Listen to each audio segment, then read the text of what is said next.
128వ కీర్తన.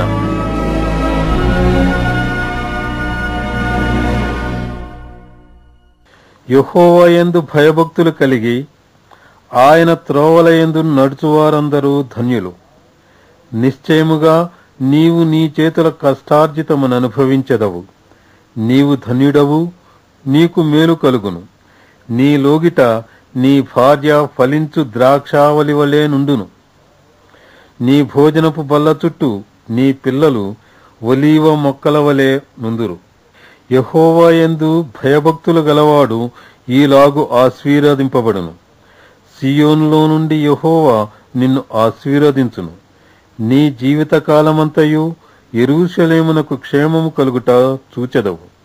నీ పిల్లల పిల్లలను నీవు చూచెదవు. ఇశ్రాయేలు మీద సమాధానముండునుగాక.